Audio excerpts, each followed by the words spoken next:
The negotiations ended on a positive note as they promised to reply to them within the week. Sarah was relieved the negotiation went better than she expected.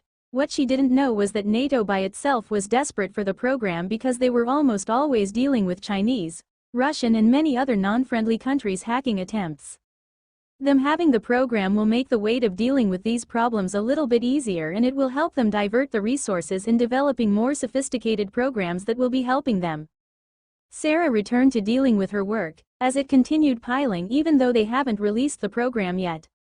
Aaron continued completing his daily quest, but last month he suddenly gained a massive amount of SP. This coincided with the day after the NSA took the program for evaluation.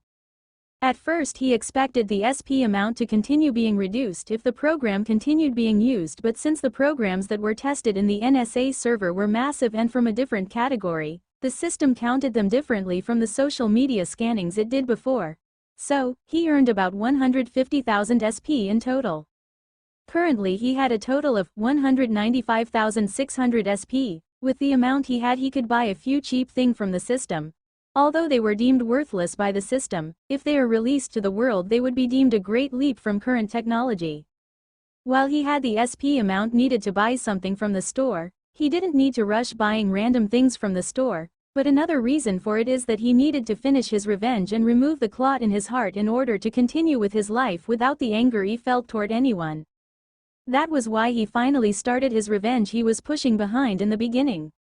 In some heavily guarded mansion somewhere, Rena Noga Yehonatan Stav Rothschild woke up and found herself alone in the bed. This has become a usual thing to her, as her husband started distancing himself from her for about a few years now.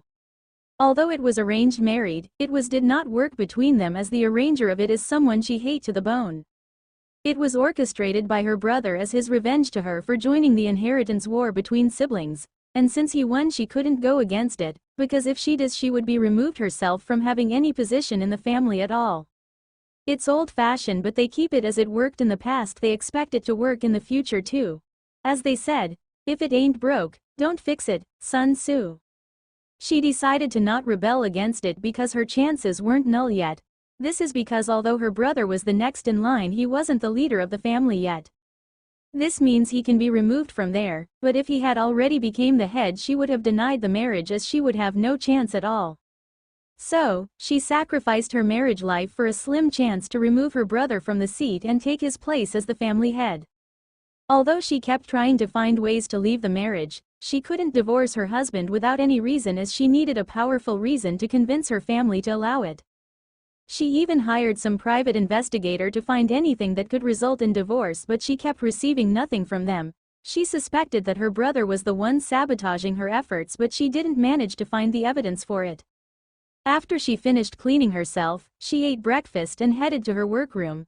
Although they have offices in Wall Street and many locations where she could go for work, she preferred working at home in her cozy working room.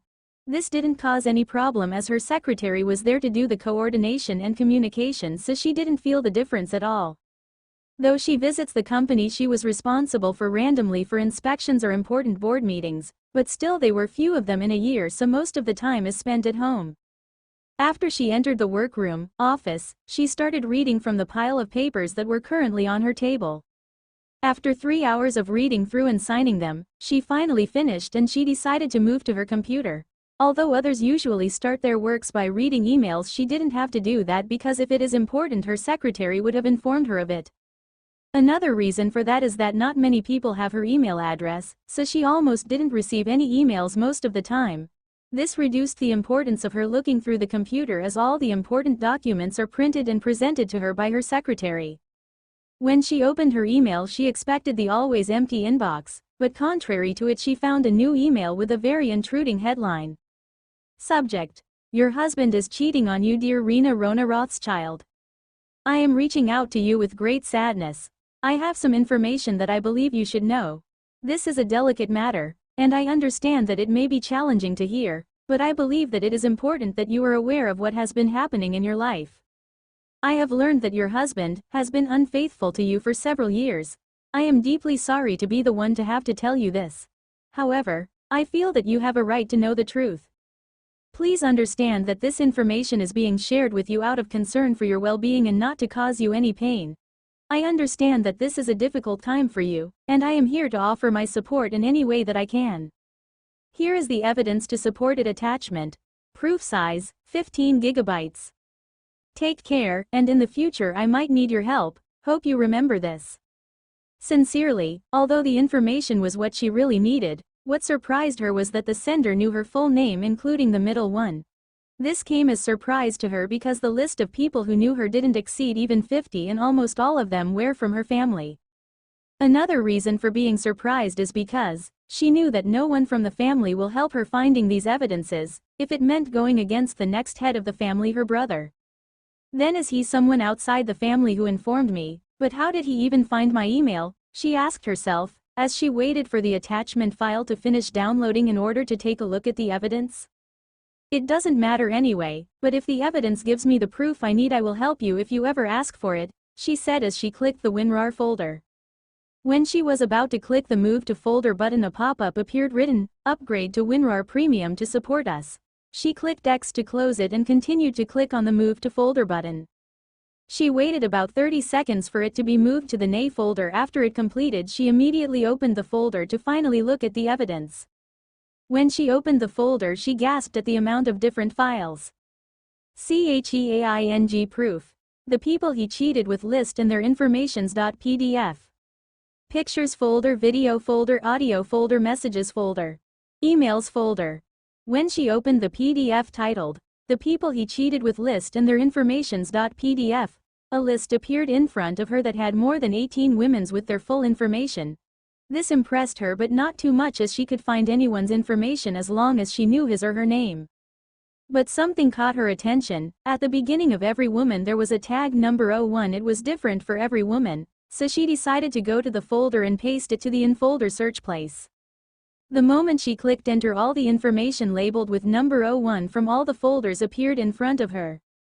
#01 picture 00001.png, number 01 picture 00002.png, number 01 picture 00003.png, number 01 picture 00004.png, number 01 picture 00005.png, number 01 picture 00006.png, number 01 picture 00007.png, number 01 video 00001.mov, number 01 video 00002.mov, number 01 video 00003.mov, number 01 video 00004.mov, number 01 video 00005.mov, number 01 audio 00001, MP3 number 01 audio 00002,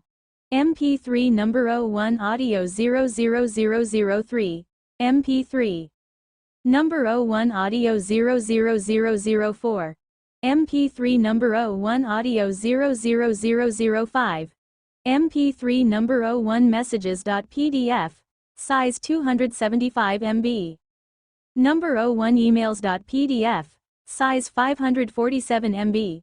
She tried with the id of the second woman in a list with just her evidence appeared. That's when she understood why the folder started with their persona information. With this amount of evidence I won't have to worry my brother being against it unless he wants to humiliate the family's reputation, she said as she started reading the evidence. She will use this evidence as a reason for her seeking a divorce. If they deny it, although they won't, she will just threaten to release it to the public and just humiliate the family. She was rich, but even she didn't have a premium WinRAR. I wonder how the company stayed alive.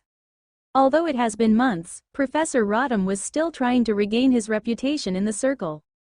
It wasn't working because her wife stopped helping her. "That bitch, if it wasn't for her brother I would have slapped the shit out of her," shouted Rodham in his office as he reached the tipping point. Although he shouted that, but he knew the moment he rose his hand to her he is considered dead. "I mean, you can't divorce me even if you want. It's not like I wanted to marry you anyway. Your fucking brother forced me. Fuck," he continued shouting. His secretary, also a cheating partner, entered the room due to hearing him shouting from the outside. "What's wrong with you? Why are shouting from nowhere?" You are attracting too much attention, said the secretary. It's my office, so who cares? The secretary rolled her eyes in a giving up way and said, they still think that you are still traumatized from the presentation. Rodham released a sigh, then said, I could have moved away from it, but that bitch doesn't want to help me. But why did she even help you in the first place? She asked. I don't know why, but now that I think about it, it seems like she knew about the mistake in the thesis and she wanted to embarrass me in front of those reputable people in the industry to use it as a ground for divorce, said Rodham as he was contemplating. He became more sure by the second after he realized it. Why would she do that? Asked the secretary in confusion as she didn't understand why. As you know, we didn't get married because we loved each other, it was arranged married by her brother, he replied and paused a little. MH. Secretary did this to show that she was listening and he can continue with his explanation. And since she couldn't deny the marriage, she needed to find legitimate ways to annul the marriage. He continued with his explanation, but since she didn't manage to find evidence of me cheating on her, she decided to go on the route of using my incompetence being a stain in the family as the ground for divorce, finished explaining as he started getting angrier by the second. You are pretty sloppy in hiding it anyway. So, why couldn't she find the evidence? The curious secretary asked. Her brother seems to be blocking her attempts of getting the evidence, he replied while giving her the side eye for calling him sloppy. Okay, it's up to you, but keep your voice down, you are embarrassing yourself to your students and colleagues, the secretary said and started leaving the office to avoid having him exploding on her as she really liked the salary for her job and his money. After the secretary left the office, he returned back to doing his jobs. Although he was informed that Aaron has paid his department in full, but after he rehired the private investigator he didn't manage to find anything much because due to Aaron having too much money in his account its information was more secured, so he couldn't find any more information about it. So, his conclusion was that he took a private loan with an interest rate a little bit lower than the 15% he made him have. This still made him happy because it meant that he was still in debt and he wasn't going to overcome it anytime soon. The reason he redirected his revenge to Aaron is because he couldn't vent it to his wife, leaving only him as a choice. Just as he was about to continue relieve the happy mood he has when he remembers that he was the one who destroyed someone's bright future, a phone call interrupted it. Who the fuck is this? He shouted as he picked the phone without looking at the caller on the phone. He could do that because if it was important, it would have gone through his secretary and not directly to his phone. So, he decided to vent the anger to the one on the other side of the phone. I called to inform you that there will be a family dinner and you, as Madam's husband, is expected to attend it. Also the head of the family is going to attend it, said the voice on the other side of the phone without stooping or breaking his or her voice, showing that he or she was neither scarred nor sorry about disturbing him in his leisure time at all. Just as he was about to continue his bantering, the call was ended by the caller before he even started forming the words. When he realized the call was ended, in his anger he punted the office phone to the other side of the room while shouting in anger. Who the fuck do you think you are to call me and end the call whenever the fuck you want? Although I might not be from an important member in my family to the point they threw me to marry that fucking bitch for the sake of some fucking false connection that they could abandon anytime, I'm still a member of the fucking Morgan family. Show some fucking respect. Yes, he comes from another powerful family, but since he was from the Branch family they sacrificed him to the Rothschilds for the sake of some agreement.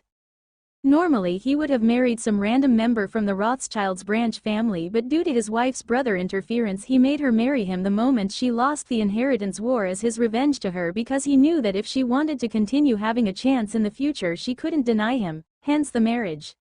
That's why he accepts bribe, because he needed money to avoid his wife finding out where he spends his money from his financial statements. This prevented his wife from using the money trail to know where he spends his time or his cheating locations for proof. After trashing a few things in his office out of anger he calmed down a little and sat in his chair to start pondering the reason why they called for the dinner. Usually when there is a full family dinner it means that there is an important topic to be discussed. If it was about the thesis this would have taken a few months ago, so what is the purpose for it? He said as he started contemplating for the reason.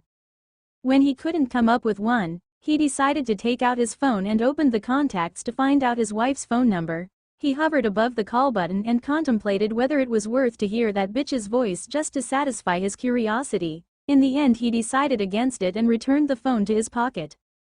Since it's not about me, there is no need to know anyway, so fuck it, said the man, unknowing of his upcoming fate. Narrated someone in the void of somewhere.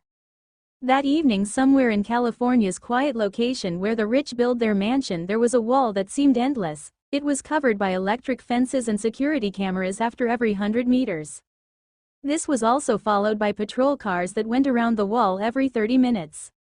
At the center of the giant, empty but walled forest, there was a large mansion that could be seen lit by lights, making it be seen from everywhere. Usually the house is calm, but today, rows and rows of cars kept coming one after another endlessly. One by one, the main branch family members arrived to the mansion earlier than the planned meeting time, due to them wanting to be there before the family head arrived.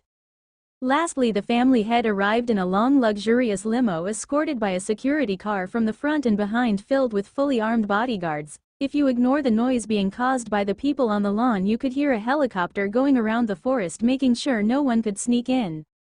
The moment he came out of the limo, the surrounding people became quiet and formed a corridor by standing on two lines to wait for the family head to pass through for them to greet him and show their respects.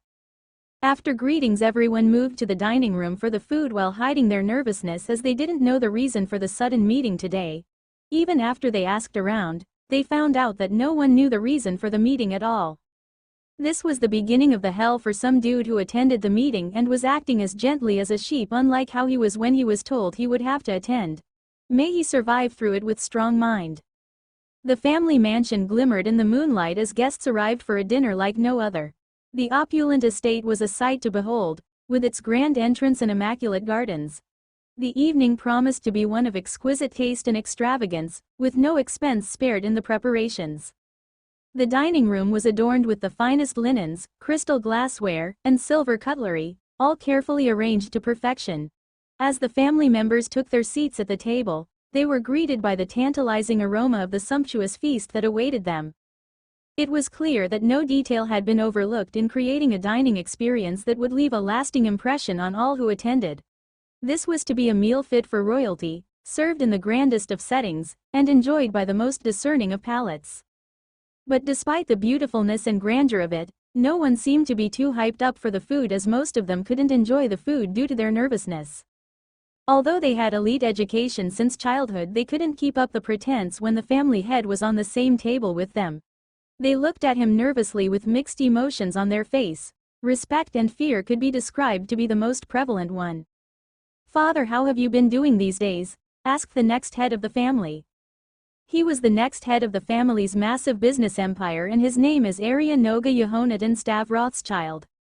He was among the few on the dinner table who could keep their calm. The other one was his younger sister, who she won against. His father ignored him and continued enjoying his food. No one considered it an awkward moment, as they knew that the family head disliked having small talks. So, Arya brought this on himself because he wanted to put himself in that matter as due to want to be seen as a caring person by his father and the head of the family. The meal continued and no one tried talking to the head of the family anymore, but they talked between each other, albeit quietly, to not attract attention. After the meal, the table was cleaned by house servants. Everyone gathered on the table again for the meeting to start. After everyone sat down, one of the servants went to inform the family head in his room that everyone was waiting for him for the meeting to start.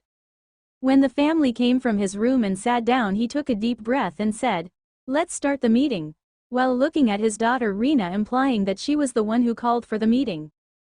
This came as a surprise to his brother, as he expected her to be quiet until she finds a way to escape her marriage. Did she find evidence about it? Arya asked himself in his mind. No, she couldn't have found them, as I worked my ass to keep them covered, reassured himself after a few seconds of thinking. This was all blew to the wind when the first words her sister said was, "I want to divorce Rodham." "You know that you can't just do that, right?" He jumped right to it to break down any momentum she could have gained from that sentence. "I can, if I have evidence to substantiate it," she replied while focusing on her father and ignoring him. "You need to give us evidence before the meeting so that we can prepare for it," his brother cut right in without waiting for his father's reply. Though usually smart, he loses his mind when it comes to arguing with her sister, hence all these shitty blunders. "To give you them for what, so that you can make it seem fake?" she replied after getting fed up with him messing with her plan to have her father agree to her presenting her evidence for it. Their father just sat there quietly listening to them bantering. Then he suddenly coughed to shut them up. He said while looking at his daughter in a heavy voice. You know that you need to have good evidence to make our family agree to tarnishing our names for the divorce, right? When his brother heard their father saying that, he knew his chances of preventing her from even continuing has failed. The reason he made her sister marry Rodham is because he knew that in their family if you want to have a divorce you have to present it to the family and they need conclusive evidence for them to agree to you divorcing. Because to them having a divorce was a great shame to them. This was why he kept preventing her sister from finding any evidence of his husband's misdeeds. You may ask why didn't he just threaten Rodham to stop him from cheating? If he did that, Rodham would have found that his brother was worried about his sister finding out and being too desperate that he would have used it as blackmail material. He couldn't just kill him either, as that would mean a war between families. It doesn't matter how insignificant Rodham was to the Morgan family, just the act of killing him meant that you don't think of them as a threat to you, and although they were not as powerful as them, Rothschilds, in some aspects they had more power in other places and that might come and bite them in the ass. Hence the reason he is alive.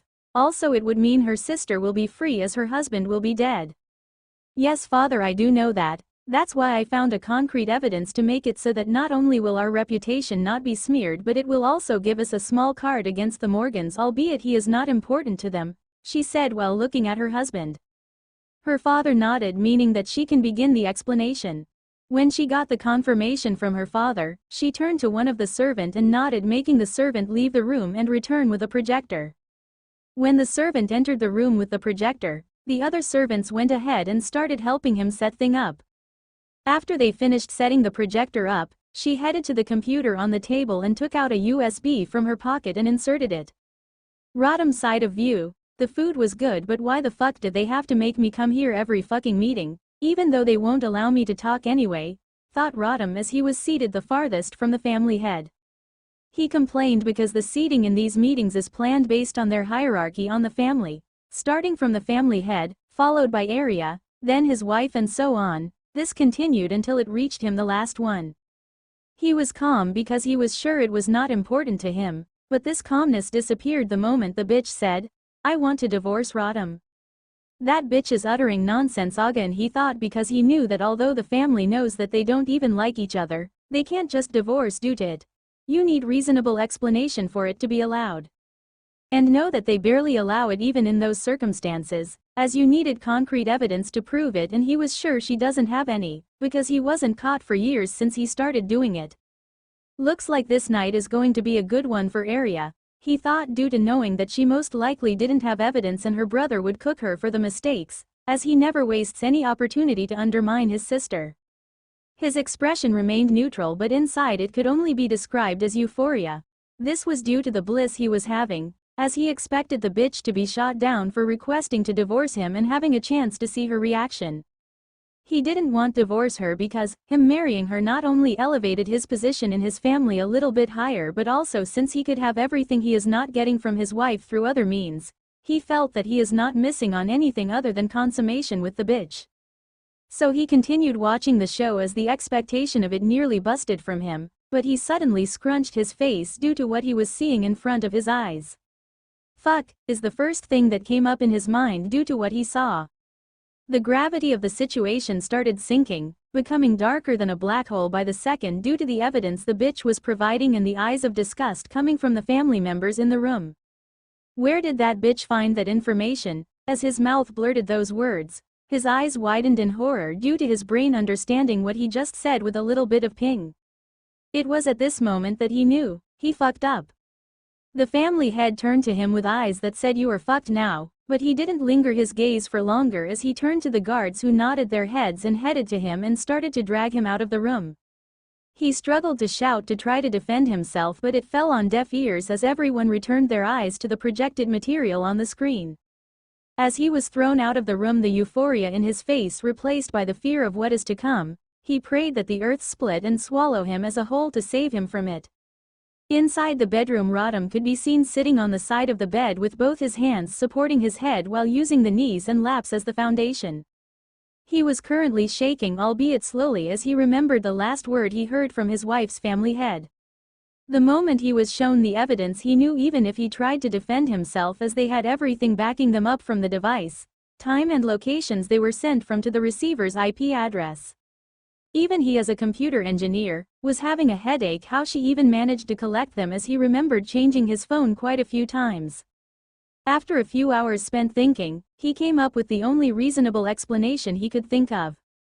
Which was that someone managed to trace everything by using just his phone number and email as the anchoring point and tracing the strings from there. Although the idea seemed plausible, if he tried executing it he would fail at the first step, so he just equated it to the capabilities of the Rothschilds family's security team's masterwork, and with that he gave up thinking of how they even did it. Now he started thinking how the Morgans would react to it. He expected that he will be disavowed by the family due to this blunder. This realization came to him like crashing to the sun.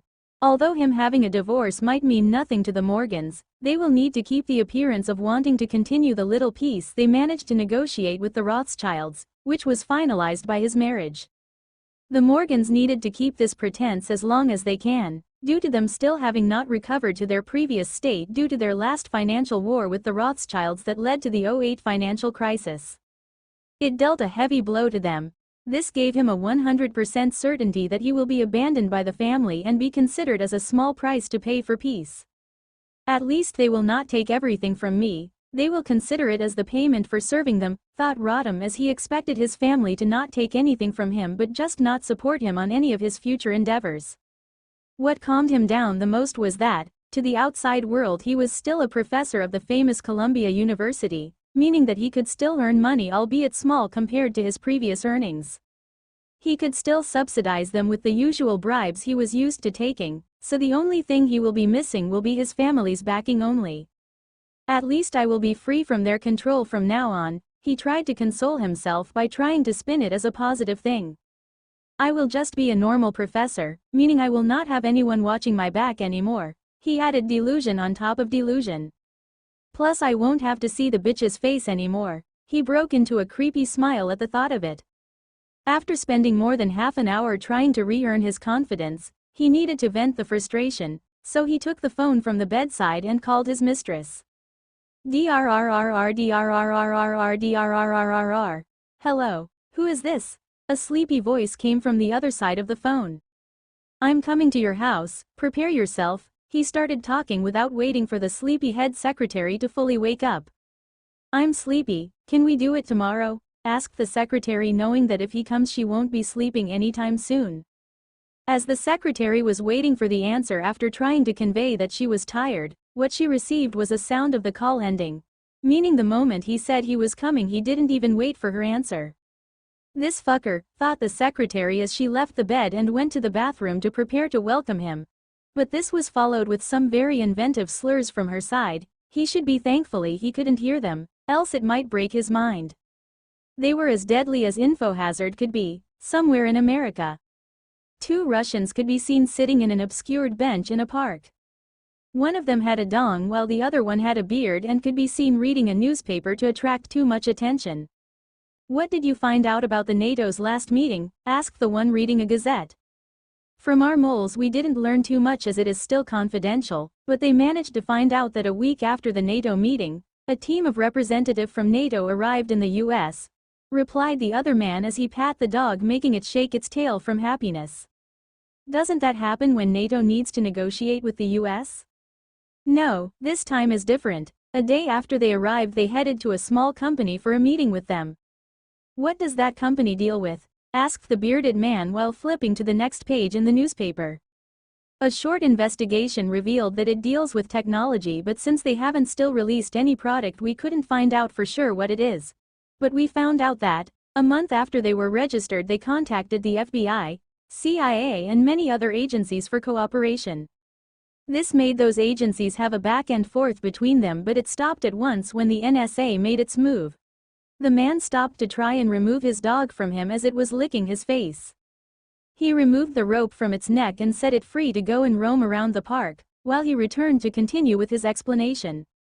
After the NSA intervened, all agencies stopped their meetings at once. This continued until about a month and a half later. There was an emergency NATO meeting. From our mole in the inside we learned that it was about some security program or something similar to that. He finished explaining to the bearded man. You suspect that it has something to do with the NATO having emergency meeting? Asked the bearded man.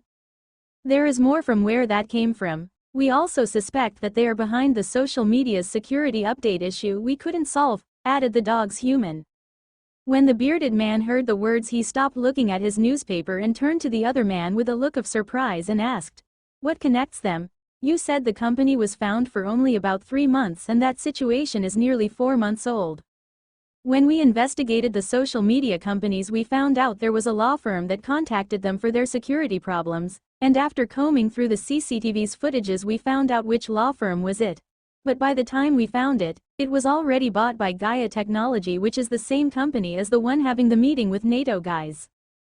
That's where our suspiciousness comes from, explained the man. Continue keeping an eye on the company, also find out who the owner is and everything there is to know about the company.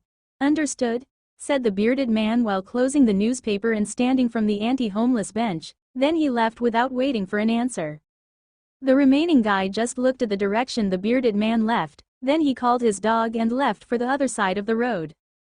Stoop, you are hurting me, shouted the secretary in desperation while looking messed up and bruised. The professor wasn't gentle at all, he kept slapping and banging her body to the wall like pillow or something, causing her to have bruises all over her body. Shut up you bitch, said Rodham as he slapped the back of her head making her fall to the floor. He didn't care and continued doing his thing while imagining his ex-wife's face on the secretary, making him fuck her harder like she wanted to break her or something. The secretary begged him to stop, but the more she begged the more he saw the bitch's face on her, making him go harder than before. This continued for about half an hour, until she started bleeding from down there and fainted. Only then did he come to himself and stopped what he was doing. He just stood and headed to the bathroom while angry, not to himself but to the secretary for dirtying his body with blood and ruining his fun. After he took shower he just took some money from his wallet and threw it on the bed, making it rain. Then he left without even looking if she was doing all right or not, as he was not done venting, he was heading to whorehouse or something similar to it to continue his venting. 10 minutes after he left the secretary woke up, she just stayed there for about 5 minutes contemplating why her life was like this. This contemplation continued a little more until she stood from the bed and headed to the watch on the wall that was blinking red if you look at it carefully. She took a long time as whole body was in too much pain, but she managed to reach it and take it down, then she returned to her bed. Hope this will save me from doing this anymore, she said as she shed tears feeling bad for herself. She opened the back of the watch to remove the flash drive that was inserted there to save the videos. With this that man will end my miserable life, she smiled at the thought of not having to give her body to earn something anymore. Although the man said he just needed an evidence to incriminate the scumbag Rodham, nothing beats sexual assaulting and raping your assistant when it comes to destroying someone's life. She smiled at the thought of it, and with that the final piece of his downfall was completed. What remained was the domino of pieces to start falling. It took Rodham 2 days for him to return to his soon-not-to-be home. When he entered the house he found that his bags have been packed and placed on the opening after the entrance. He knew who could make the servant do this, but since he planned on leaving the house in a week anyway he decided to leave today, since they already packed his stuffs already. Why waste more time, right? He called for the servants and ordered them to put his luggages in the car. Although the servants complained due to him no longer being a member of the family, they decided to just shut up and done with it. They considered it as a goodbye service. He left the house for the last time and headed to a 3-star hotel to start his stay there for a short time, while he looked for a house that suited his taste. He was happy that he was free and his 2-day freedom gave him euphoria as he didn't have to worry about anyone anymore. He felt excited to continue having this feeling for the foreseeable future. Gaia Technologies HQ. Sarah could be seen sitting in her office reading a pile of documents the size of dictionary. Our agreement with Amazon Web Services, Oz, is done, meaning we can now host our subscription services through them, just like Netflix. She signed the document that had the web service agreement on it and moved to the next documents. Just as she was about to read the next document her office call interrupted her momentum. "Hello ma'am," said the secretary. "What is it?" asked Sarah as she remembered that, She told her secretary to call her instead of just entering the room and break her focus. We received a call from the legal team. They told us that the NATO representative have agreed to our demand and would like to sign it as soon as possible. Good, tell the legal team to proceed with the necessary preparations. I will handle the rest, replied Sarah while smiling as she was happy to have managed to complete her first billion-dollar contract without having too much of a problem. She immediately took her phone and called Aaron to share the good news with his friend and owner of the company. Sarah, what is it? Asked Aaron on the other side of the phone. So I can't call you to just talk now, is it? Sarah teased Aaron. When I did that in the past, you said I should not call you during work hours. That's why I was wondering what came in you to call me. I called you to inform about our deal with NATO. Sarah went to the topic directly as it was her work hours. They agreed? Yes, they did, replied Sarah without hiding her happiness. That was fast. It seems they are that desperate, right? Yeah, it seems so, as it took them only 3 days to come to a decision. Maybe we came with a solution right when they needed it, agreed Sarah with Aaron's speculations. So, when are you planning to come to the signing of the agreement? Sarah asked Aaron. What do you mean? Aren't you the CEO? Why do you need me there? Confusion could be heard in his voice. You don't want to attend the signing agreement? Shouldn't it be as important to you as it is to me? Asked Sarah as she expected him to agree immediately. Currently I'm dealing with something important, but if the signing is next week, I can manage to attend it. So when is the signing day? I will set it for next week Thursday. Make sure you attend it, okay? I will make sure I'm there. See you. Aaron agreed to the day and bid her farewell. See you too, replied Sarah and ended the phone call. Then she called her secretary to inform them about setting the agreement signing day to be of the next week's Thursday. After giving her instructions, she returned to her daily work. Rachel. I have what you want. You will keep your promise, right? Aaron. Don't worry, I will keep mine if you keep your. Rachel. I'm sending you the footage of it. Aaron. Sure. Rachel. Video 1. MP4. Size 45 MB. Aaron. Let me take a look at it. 3 minutes later. Rachel. Are you done watching? Aaron. What is this? Why did you do that? I said I need evidence to incriminate him, not have yourself nearly killed. Rachel. You said the better evidence the better the pay. Aaron. But this is too much. Why did you allow him? Rachel. I needed that money if I'm going to leave him. Aaron. Anyway, keep the footage until I tell you to use it. Rachel.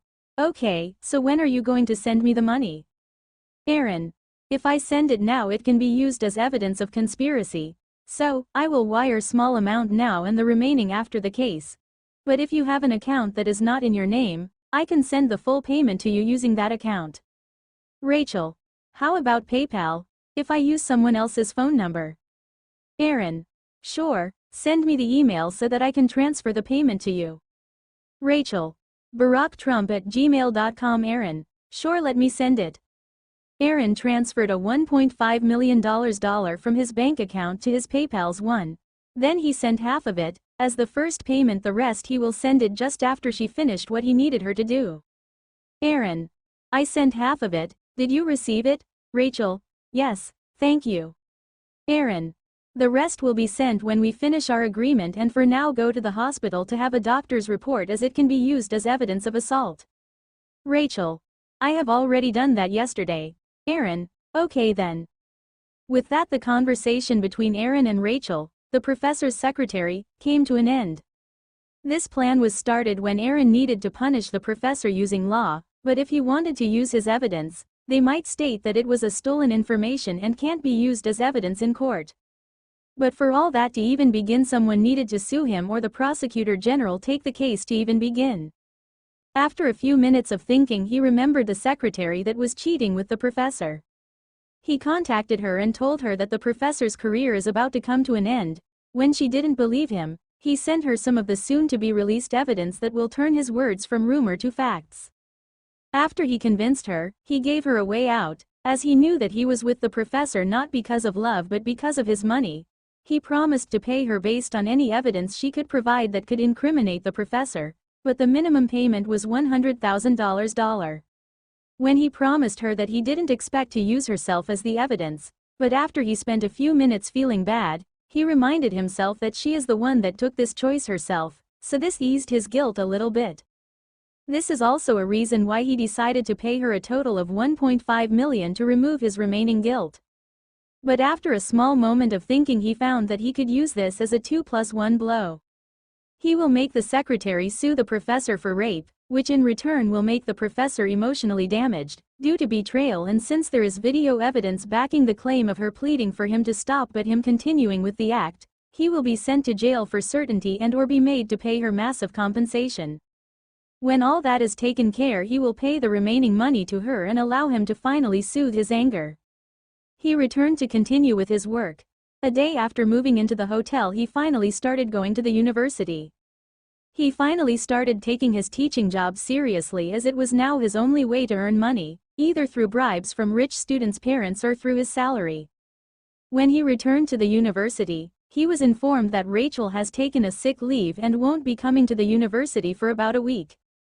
This reminded of what condition he left her, making him know he was the reason for it. Instead of feeling remorse, he felt proud of himself.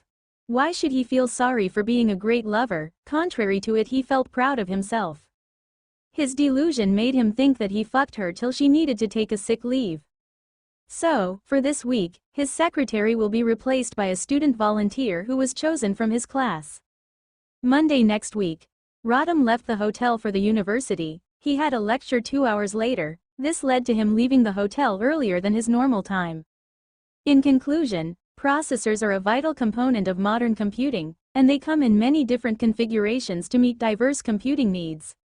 With that, Rodham completed his lecture, but just as he was about to give the students some homework, all the phones in the room received a notification informing them that they all received a message. The students in the class started looking at their phones. Usually they would be reprimanded for doing it, but he himself was doing the same thing as them. He was curious as what message was more important that it could make the whole classroom receive it at once. What he didn't know was that every student, teacher and anyone who had any meaningful connection to the university received it at the same time as him. Recently leaked documents have exposed a disturbing case of academic corruption involving Professor Rodham, a prominent computer engineering professor at Columbia University, who allegedly accepted bribes in exchange for giving good grades to students. The documents, which can be downloaded from the following link, rodhamassasmalldick.com, provide evidence of financial transactions between Professor Rodham and students or their parents, with payments being made in exchange for favorable academic outcomes. This includes giving good grades to students who may not have earned them otherwise, and overlooking academic performance in favor of those who have paid bribes. This type of academic corruption is not only unethical but can have far-reaching consequences.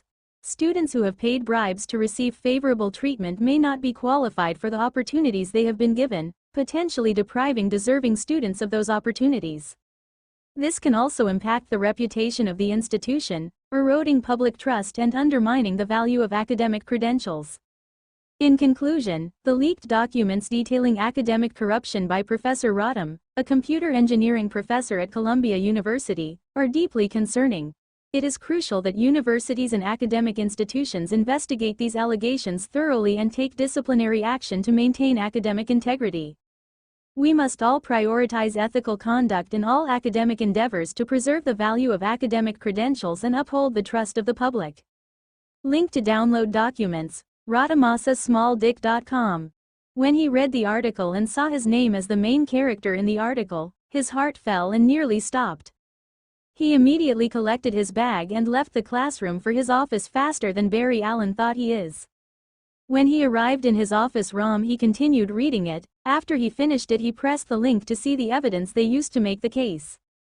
The moment he opened the site, every cent he took from parents was listed with factual evidences like bank transfers, photos from CCTV cameras, audio of their conversations or text messages.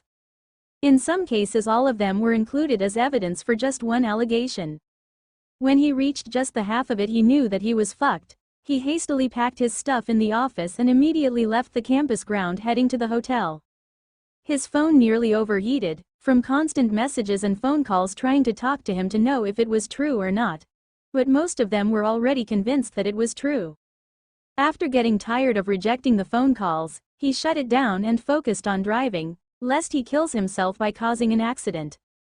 Rena was also among those who received the notification, as she was considered having a connection to the university, due to donating some money to sponsor his former husband's last thesis presentation conference. When she finished reading and looking at the website that had evidence, she knew that Rodham at the minimum would receive suspension or termination, and at the maximum he will receive a revocation of his academic degrees. "It seems to be from the same person who sent me the email about his cheating," she said as she kept rereading the documents again and again. "Who did you mess with, Rodham?" asked Rena as she reopened the email she received last week again. She copied the email address of the sender and sent it to her personal investigator. She told him that she wanted him to find the sender of the email. After she received the confirmation from him, she returned and continued with her work. She didn't care about Rodham anyway, as she has already divorced him last week. But what was left in her mind was that someone powerful was after Rodham and she received help from them in which she would need to repay them in the future. Aaron kept looking at the reactions and continued making sure that the article isn't taken down, which was easy, as all he needed was to remove access of all of those who had it on the university new bulletin. Another thing keeping him busy was making sure that the server that the link led to didn't crash from massive traffic leading to it. He expected the article to also attract news stations' attention, but he didn't expect it to take only 15 minutes to reach them and appear on their channels as breaking news. Breaking news: bribery scandal rocks Columbia University Computer Engineering Department. Breaking news: Ivy League professor accused of corruption and bias in academic affairs. Breaking news: Columbia University faces criticism for alleged bribery and embezzlement. Breaking news: leaked documents expose professors' misconduct at Columbia University. Breaking news: academic community outraged over Columbia University bribery scandal. Breaking news: Columbia University computer engineering professor accused of accepting bribes for good grades. Breaking news: leaked documents reveal corruption at Ivy League University. Breaking news: academic integrity under threat at Columbia University. Breaking news: Columbia University investigates professor for allegedly accepting bribes. Breaking news: Columbia University faces backlash after professor accused of accepting bribes for good grades. These were some of the headlines in some major news channels. "I didn't oversee this chain reaction," he said this while smacking his forehead. Rodham could be seen sitting in his hotel room, in his hand a television's remote, switching between channels to just be left with a look of horror as all the news channel he could access from his room were talking about him. They showed his photo and his life history was shown by all the channels, but during his stress he found something strange with the news reports. Although all of them were reporting stories about him, his life as a professor and every other thing, but what was weird was that they mentioned neither his blood connection to the Morgan family nor about his former marriage to a member of the Rothschild family. That's when he realized that they are not going to help him at all, but they will just remove any of their association to him. But just as he was about start thinking on how to minimize damage that could be done to him, a notification with different sound came from his phone. It came with different notification sound because he set his important contacts notifications to a different tone. When he opened the phone, he found an email from the university. Subject: Notice of unpaid suspension pending investigation. Dear Professor Rottem, I am writing to inform you that effective immediately, you are being placed on unpaid suspension pending an investigation into allegations of academic corruption at Columbia University. As you may be aware, leaked documents have recently come to light that detail financial transactions between you and students or their parents in exchange for favorable academic outcomes, including giving good grades to students who may not have earned them otherwise. The university takes these allegations very seriously, and we have a responsibility to ensure that academic integrity is upheld. As such, we have convened an academy disciplinary committee to investigate these allegations thoroughly. However, during this time, you will be suspended from your duties at the university and will not receive any pay. We understand that this may be a difficult time for you, but we assure you that the investigation will be conducted fairly and impartially. We urge you to cooperate fully with the committee and provide any information that may be relevant to the investigation. Please note that this suspension is without prejudice to the outcome of the investigation. Depending on the findings of the committee, Further disciplinary action may be taken. We will keep you informed of any developments in this matter. Thank you for your understanding. Sincerely, on behalf of the Academy Disciplinary Committee at Columbia University. The moment he finished reading, he shouted with his full power. Fuck,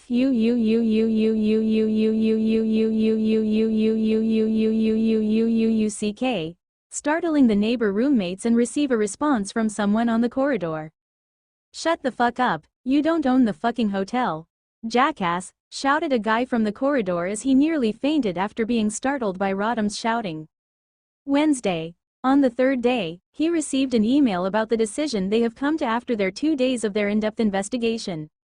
This came as surprise to him, as he expected that they would take more than a month of investigation, and since by that time he would have been out of the public's eye, then the university would at most only terminate his job, but what he got was way more than expected, and the decision came in just 2 days and it is more brutal. Subject: termination of employment and revocation of academic degree. Dear Professor Rottem, I regret to inform you that after conducting a thorough investigation into the allegations of academic corruption against you, the Academy Disciplinary Committee has decided to terminate your employment at Columbia University, effective immediately. We take academic integrity very seriously, and the evidence presented during the investigation was both compelling and incriminating. The committee found that you have violated the fundamental principles of academic honesty and ethical conduct by accepting bribes and embezzling research funds. Such behavior is not tolerated at our institution. Furthermore, we have also initiated the process of revoking your academic degree, as it is imperative that we maintain the highest standards of academic integrity and ethical conduct. We will notify you once a decision has been made in this regard. Please be aware that the termination of your employment and the revocation of your academic degree are both final decisions, and there is no room for appeal. We will be in touch with you shortly regarding the logistics of your departure from the university. We ask that you return any university property and complete any outstanding tasks before your departure. We wish you the best in your future endeavors, sincerely. On behalf of the Academy Disciplinary Committee at Columbia University. What he didn't know was that, since the families of the students that received grade bump were very influential, they decided to cover up the case by putting all the blame on him, and in return the university will receive massive donations from them. This didn't mean that those students will not receive punishment, but what they will receive will only be a slap in the hand compared to what they would have normally received. With all of the blame being put on him, the university came to the decision of revoking his academic degree. This meant that he will not be able to teach in any university in America and anywhere that required those credentials for the job, practically reducing the ways he could earn money. When he came to the realization of it, he fell on his bed and fainted from shock due to the stress his brain received from thinking about his future. When Aaron also received the email that was being sent to Rodham, since he duplicated Rodham's account, he learned of the university's decision of terminating his job and revocation of his degree. His heart finally felt the knot it had since his expulsion from the university finally become untied. Finally he can start to sorely focus on his future plans, without anything to distract him anymore. You might say, what about the sexual assault case from Rachel? He already paid half of the promised money to her, so why didn't he use it? Well, that is because, as they said, don't put all your eggs in one basket, Sun Tzu. He was saving it for the future in case the professor makes a comeback and comes back for revenge. Better be over-prepared than under-prepared, Sun Tzu. But he finished the money owed to her and told her to be prepared to sue Rodham at any time. When he does that, he will compensate her for it again. And now that he can focus on his work without the distraction in his heart, he finally decided on the next project. An operating system is what he decided to make. The reason he chose making operating system, OS, is due to him discovering an infinite money glitch in the system. Here is how it works. The system rewards him at the minimum of 1 SP anytime he or someone used something created using the system's knowledge.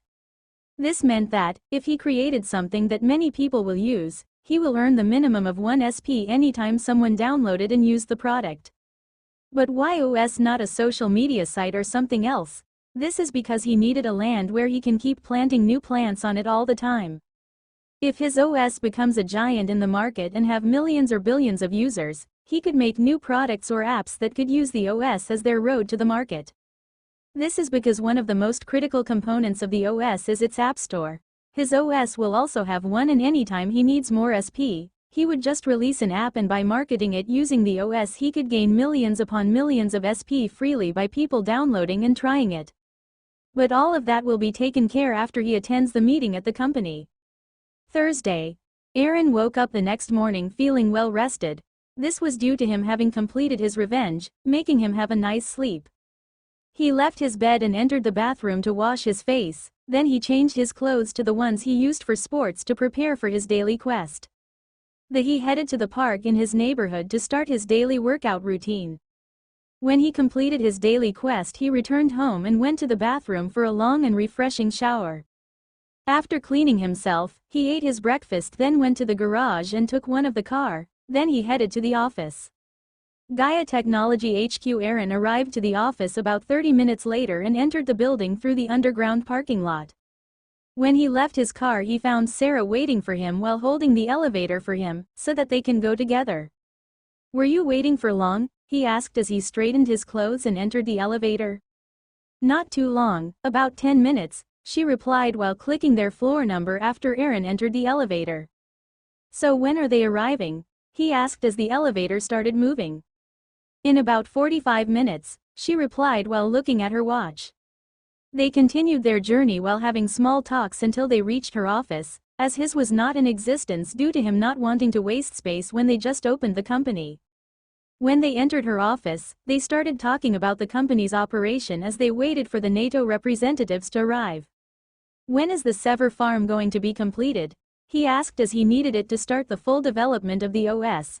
Although his home server will suffice if the OS was a normal one, the one he planned to make needed a bigger server and high computing power to complete it by the time he planned to. According to the project manager's last report, we are about a month away from the server being operational ready. Currently they are assembling the servers, testing them, testing the cooling system and everything else. Good, Aaron nodded in approval. This didn't mean that the making of the OS is postponed, he will only have to start working on it in his home server, then move when the server is complete. "How is the rollout preparation for Bugzapper's subscription service?" he asked. "You don't read the reports, do you?" she asked as she looked at Aaron. She was not disappointed at him to the slightest for not taking his company seriously. She was used at it now as it happened numerous times before. "I was focusing on something, but now that I have completed dealing with it, I will begin focusing on it." He gave an excuse while avoiding eye contact with her. "Anyway, we have already signed a contract with Amazon for their web services and we have completed uploading the program to their servers and it's ready for release after about a week of testing," she replied to him, but she didn't believe in his promise about focusing on the company. "But since we have agreement with NATO that we will give them a buffer period of 1 month for them to start implementing in on their infrastructure, we will have to delay our release until October," she added. "What is expected traffic after the rollout and how is the advertisement plan going?" "From our marketing department analysis, since the program is focused on the development side of the issue, we just need to focus our marketing to developers and not waste money on social media. So, based on their estimates, if we spend about $10 million on the month before, during its release and by giving early but restricted access to some influencers in the security communities, we should earn about $50 million in the first month, but keeping them there and expanding the user base will depend on the program delivering on its promises." With that she finished explaining all the things he missed from not reading the emails she sent to her. As he was about to ask more questions, Sarah's secretary knocked and entered the room to say that, "The reception desk has informed us that the representatives have arrived and they are on the elevator heading here," she said. "They have finally arrived," Aaron said while standing from the chair and head to the elevator to welcome them. "Yeah, finally," Sarah agreed to his words as she followed him to do the same thing. As Sarah, the CEO of Gaia Technology, sat at the conference table, Aaron sat beside her, making the head of NATO representatives nod to him in acknowledgement. They knew who he was, as the American government provided them with the full details about the company during their negotiation phase. Aaron returned the acknowledgement with the same nod. He wasn't surprised that they knew who he was, as he expected them to do background information on his company and its owner. Sarah could feel the weight of the momentous occasion upon her. In front of her, the representatives of NATO await, ready to sign the agreement that will set their partnership in motion. After weeks of back-and-forth discussions and careful consideration of the terms, both parties are finally ready to make it official. Sarah knows that this partnership will be a game-changer for the company, as it will bring worldwide recognition and legitimacy to Gaia Technologies' innovative solutions. With a sense of pride and anticipation, she takes a deep breath and reaches for her pen, ready to sign on the dotted line and take the company to new heights. As Sarah signs her name on the agreement, she feels a sense of relief wash over her. This partnership with NATO is a significant step forward for Gaia Technology, and she knows that it will help propel the company to new levels of success. Since they have already come to an agreement, it no longer needs to be kept secret. NATO would have to announce this partnership if they wanted to prevent chaos when the program is released for public use. Sarah was particularly happy about this because it will act as a free advertisement for the company, saving them millions in advertisement spending. She looked up and met the gaze of the representative from NATO, who smiled and extended his hand in congratulations. Sarah took it, feeling a surge of pride for making this partnership become a reality. After a brief handshake with Sarah, the representative extended it to Aaron too, who shook his hand with a smile in his face as he had become a fucking billionaire. Joke's on you, ROTTEM, he thought as he kept smiling like a crazy person while escorting the representatives to the building's elevator and talking to them. Immediately after escorting them, he spent about an hour talking with Sarah about the company's operations. Then he left for home to finally start the development of his next project. After half an hour he arrived at home where there was no one as his parents were out and Henry was at school. So, he went directly to his workroom to begin the project as he was excited to start it. Aaron's goal with Gaia OS was to create a revolutionary operating system that would change the way people interact with technology. This would act as a way to convince people to start using it, making him earn large amounts of SP. Currently, although some good OS existed, they were divided into different platforms and for different devices. The computer OS market was almost fully monopolized by Microsoft's Windows 8, a little bit by Mac OS X Mountain Lion, and the remaining of the market used different types of the Linux OS. As for the smartphone market, it was also monopolized by two companies, Apple's iOS 6 and Google's open-source Android 4.2 Jelly Bean. As for the BlackBerry OS 10 and Windows Phone 8 OS, they were on the market but are on their last legs. Due to this difference in operating systems, OS, for personal devices, it forced the app development market to divide their resources during development to account for every OS that they wanted their app or program to be capable of being used in. This means, the same program has to be written in 3 different programming languages, to account for Android, iOS, Windows and Linux use. This will also increase the cost of making an app, as the difference in these programming languages will force the developers to create a new system that would integrate these different programming languages in order to work as one program across all platforms. That was the market he wanted to tap using his Gaia OS, and by making the OS capable of being used by all personal devices, manage to run all programs no matter the language it was written in and make it efficient and aesthetically pleasing. He will have access to a market of more than 4 billion personal devices or more. After he entered the room, he powered on his workbench to start his work. As his dream OS would be difficult to make with the current technology. He needed to buy some of the technologies from the shop to allow him to make his dream come true. The infinite SP glitch, on technicality. He had already bought what he needed from the system yesterday night to prevent him having to sleep during the day. Before yesterday he had more than 275,000 SP. This was thanks to the NSA keeping testing the limit of the program by giving it new programs. They wanted to know its pattern so that they can maybe one day reverse engineer it. Yesterday he bought a AGI, Artificial General Intelligence. A small step taken by bipedal humans in the year 2096. A price: 225,000 SP.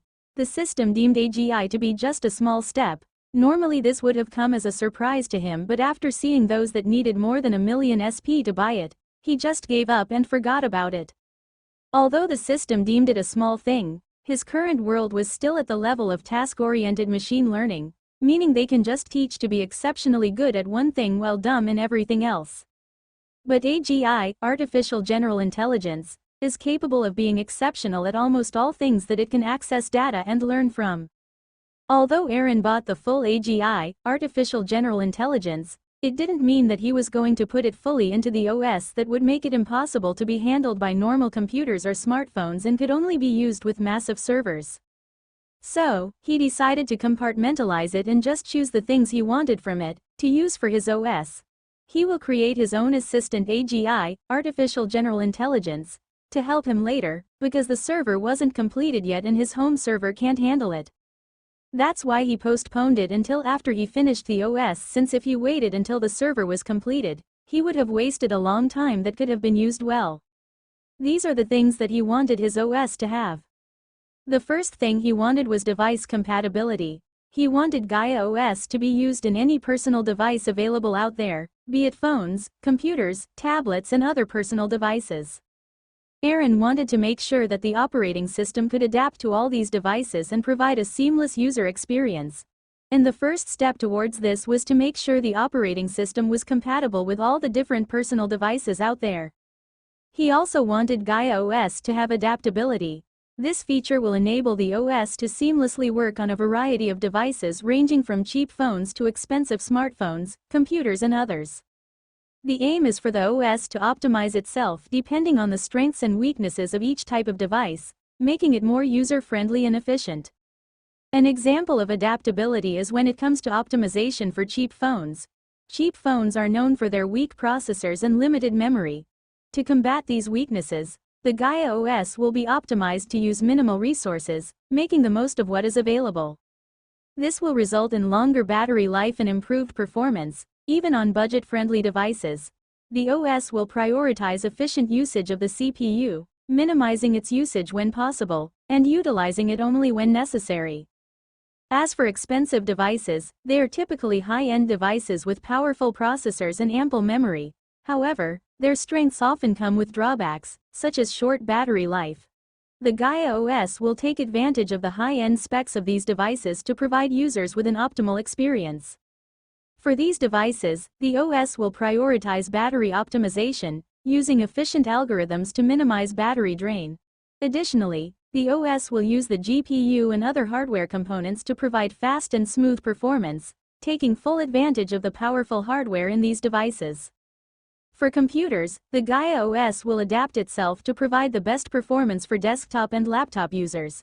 This means that the OS will prioritize different aspects, such as memory management, storage optimization, and GPU acceleration. The Gaia OS will also take into account the use cases of computer users, such as gaming, video editing, or coding, and optimize the performance for each specific scenario. For example, for gaming, the OS will allocate more memory and resources to the GPU, improving the gaming experience. For video editing, the OS will optimize the storage to provide fast read and write speeds, improving the overall workflow. As technology advances, it becomes more capable and more complex, and the same applies to operating systems. Operating systems are becoming more memory-heavy as they come with an increasing amount of functions. As a result, storage space is becoming a precious commodity, especially for mobile devices. Aaron recognized this issue and chose to start his work on the Gaia OS with the optimization of storage. To accomplish this, he started his optimization of the storage by implementing a smart repository system. The repository system allows the operating system to identify which files are being used the most and which ones are rarely used. It stores frequently accessed files in faster memory such as RAM or SSD, while files that are rarely used are stored on slower, but larger storage devices like hard drives. As for mobile devices, Aaron wrote a code to compress and store files in a more compact way to reduce the amount of storage space required for each file. He also added in the code to make the OS capable of dynamically adjusting its compression usage based on the available resources of the device it was being run on.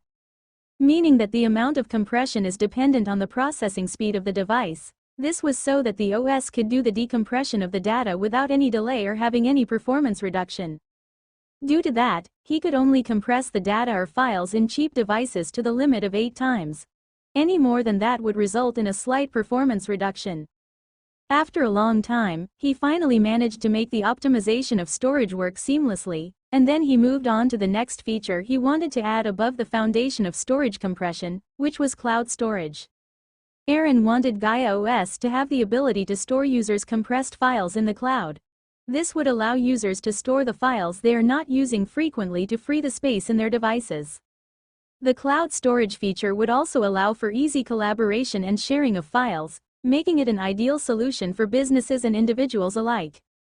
This feature also allows users to access their files from any device with an internet connection, without having to worry about storage space. Aaron's focus on storage optimization was because he wanted to make Gaia OS a highly efficient and effective operating system that was able to adapt to the needs of its users. Whether the user was running Gaia OS on a high-end desktop computer or a budget smartphone, he wanted the operating system to be able to make the most of the available storage space, providing users with a seamless experience. To achieve that, Aaron knew that although compression is important, the reading speed was also a critical aspect of the operating system's performance.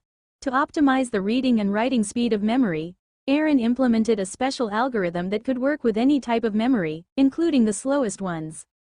The algorithm analyzed the memory's read and write speed and then optimized how it does that to almost double the speed, resulting in a much faster and smoother experience. This algorithm was also able to learn over time and make further optimizations based on the user's usage patterns, making the overall experience even better.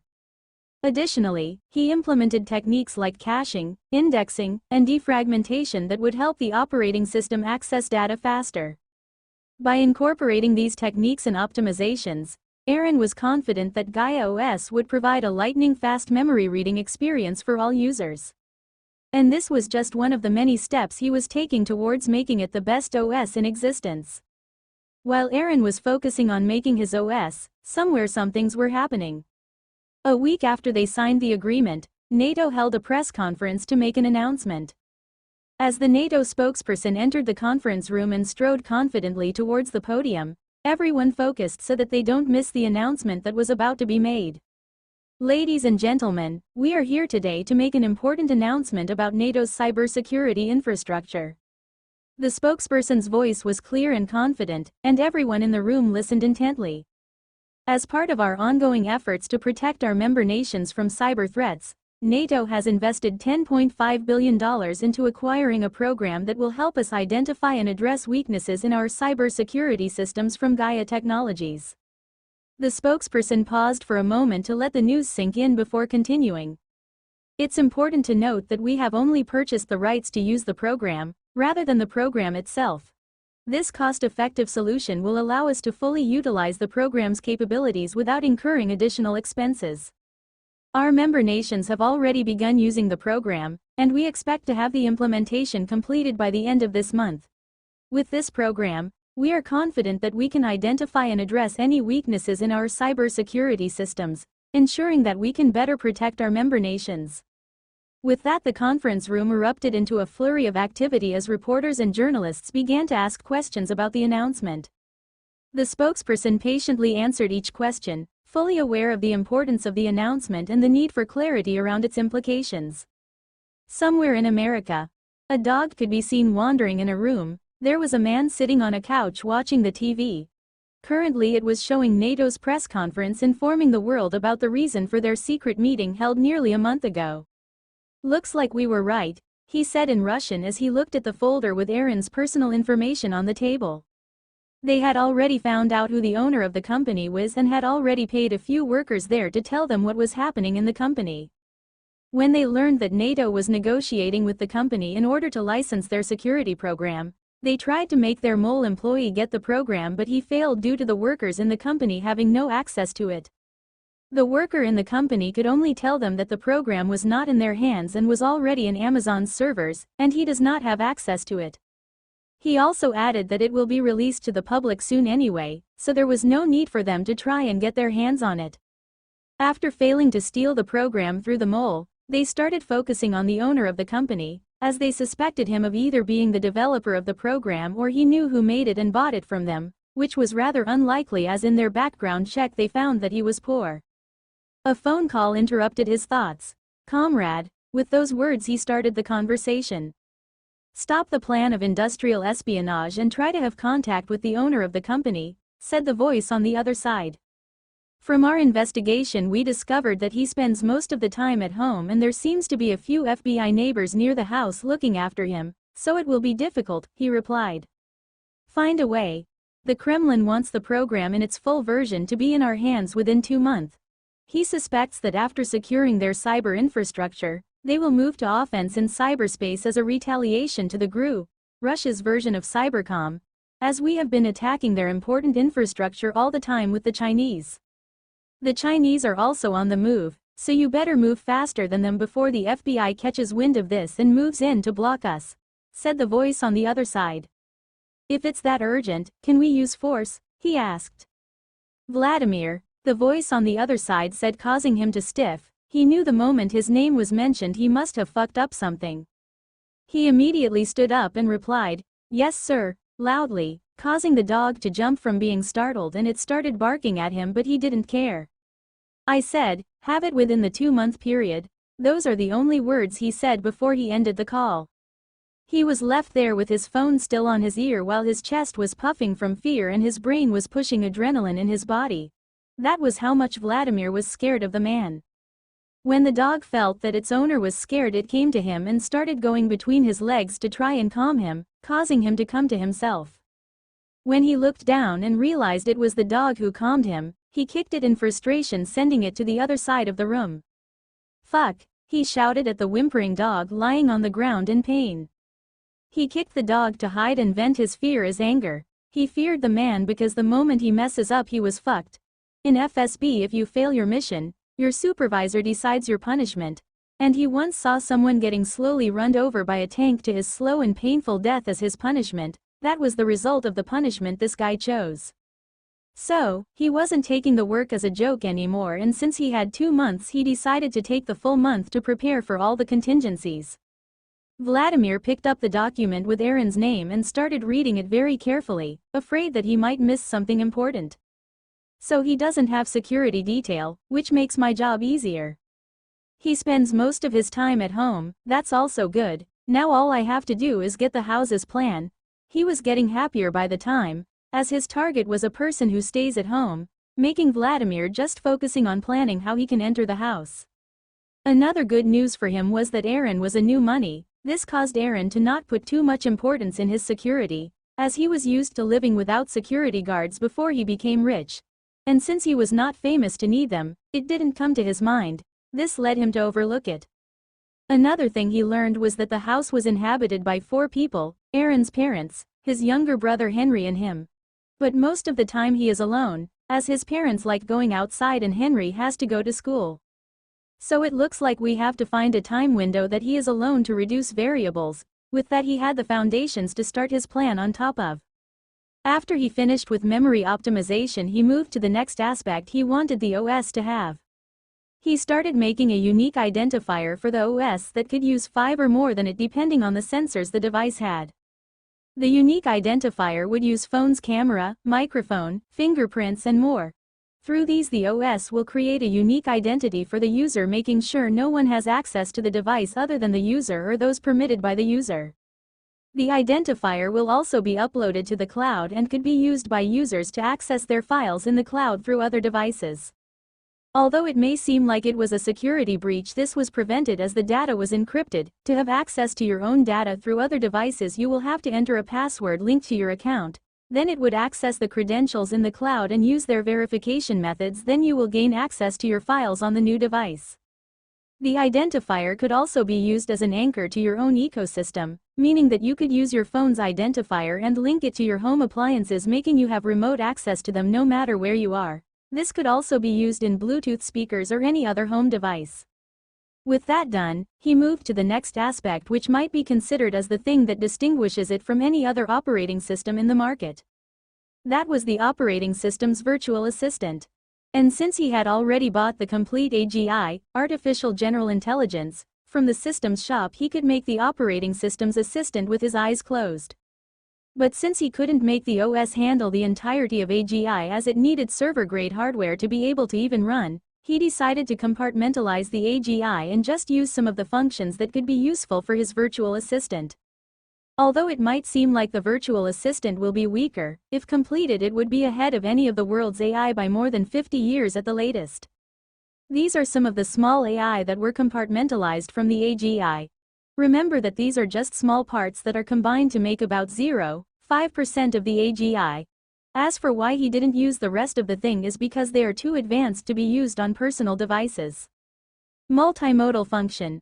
This system is capable of processing and understanding multiple modes of input, such as speech, text, images, gestures and more. This is to make sure the virtual assistant doesn't miss any input from the user to prevent miscommunication. Intelligent agent. Perceives its environment, reasons about it, and takes actions to maximize its chances of success. This uses the input it receives to analyze and process the information. Cognitive system. Process the information it receives and perform tasks that require human-like intelligence and reasoning. Natural language processing. Refers to the use of AI and computational linguistics to process and analyze human language naturally without making the user speak in a specific style to prevent discomfort. Computational linguistics. The computational and mathematical aspects of the human language ability. This works in tandem with the natural language processing system to make speech recognition easier. Assistant. Refers to a computer program that is designed to assist a human user with tasks, such as scheduling appointments and answering questions. This will be the visual aspect of the whole system when it is combined. Multilingual system. It is capable of understanding and communicating in multiple languages, for making sure everyone on Earth can use the assistant. Ethical watcher. It is designed to consider ethical and moral values in its decision-making processes, making it decide how to respond depending on the request while avoiding breaking the law. Adaptive system. It is capable of adapting to changing circumstances and environments. This will make it ready to respond to any situation. Sentiment analysis. It is capable of processing, representing, and responding to emotions, for understanding the user's current emotional situation and respond accordingly. Expert system. Refers to a computer system that is designed to mimic the decision-making abilities of a human expert in a specific field.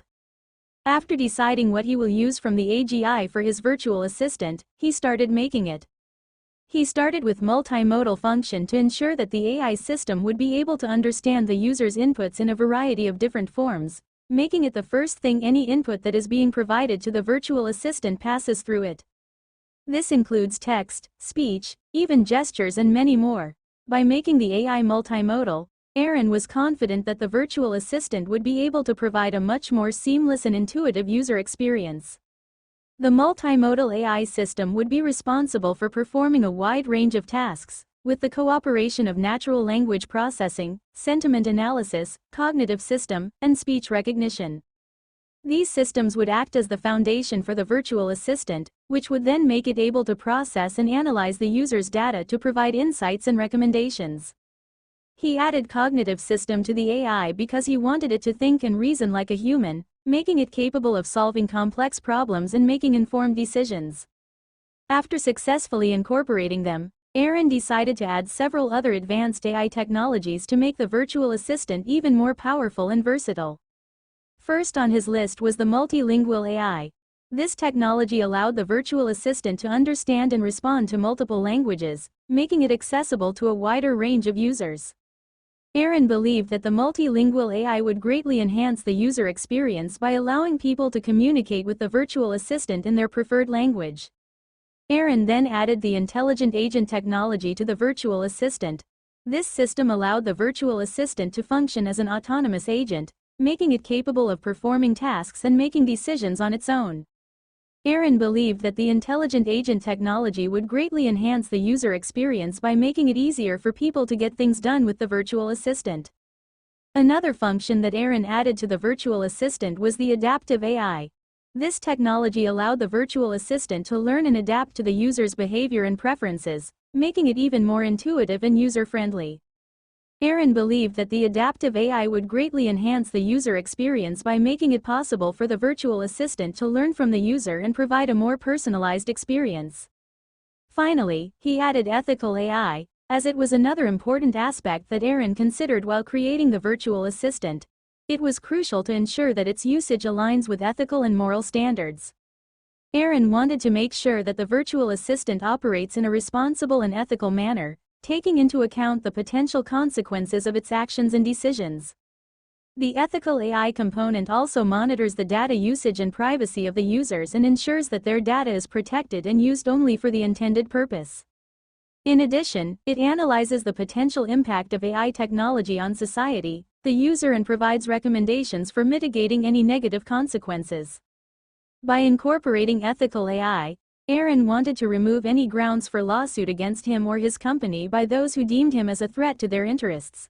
In the eyes of the general user, he wanted it to be perceived as the company that dedicate extensive research and development to creating AI technology that not only offers practical benefits but also operates in an ethically responsible manner. With that, only one thing remained for the Gaia OS.